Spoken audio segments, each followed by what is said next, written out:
Hey guys, this is Justin from AndroidMeter.com, and today we have the full review of the LG G Flex. Stay tuned.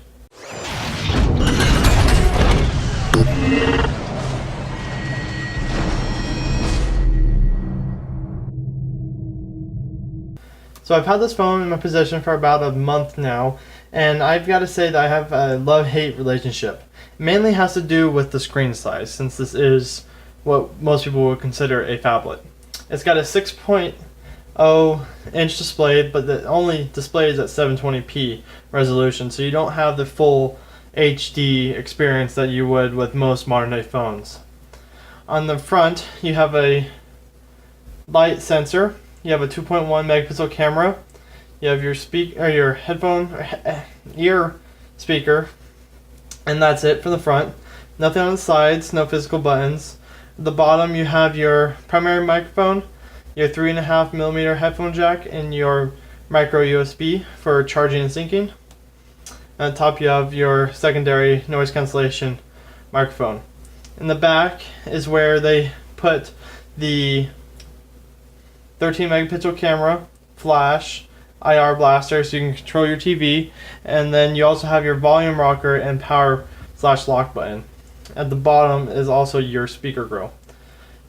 In addition to all that, as I've covered before in the unboxing, there's a coating on the back that makes it so that you can scratch the back and it'll self-heal with a little bit of heat.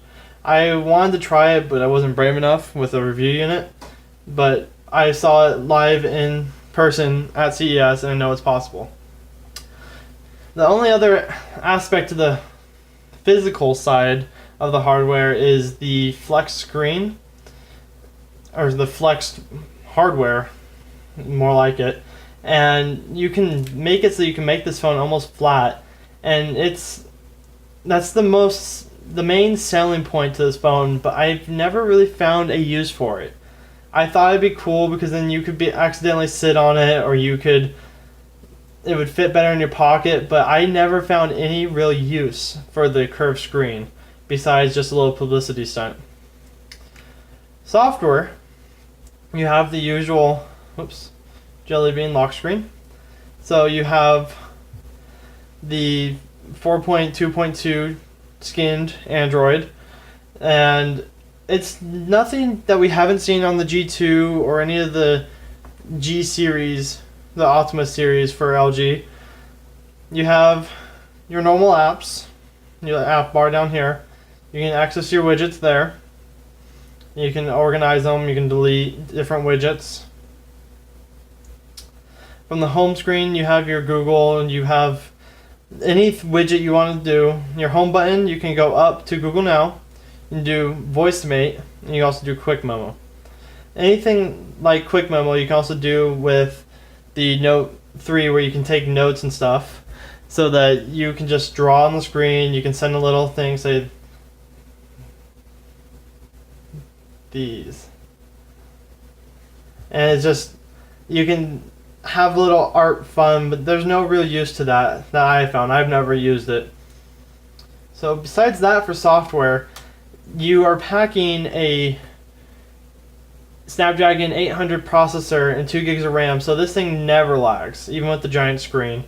Speaking of the giant screen and all your real estate you have, you can hold the back button and you can see that you can set up two different applications. You can set up your gallery down here. You can set up your Chrome up here. Now that you've set that up, you can literally go through each one by themselves. You can resize them.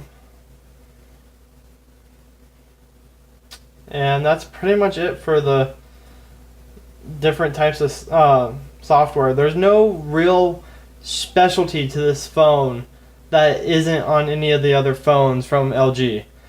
Like in the unboxing, I showed that you can turn the phone on through Knock Knock, and you can also turn it off through Knock Knock.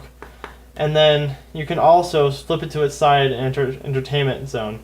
So you can do your YouTube, your videos, your photos.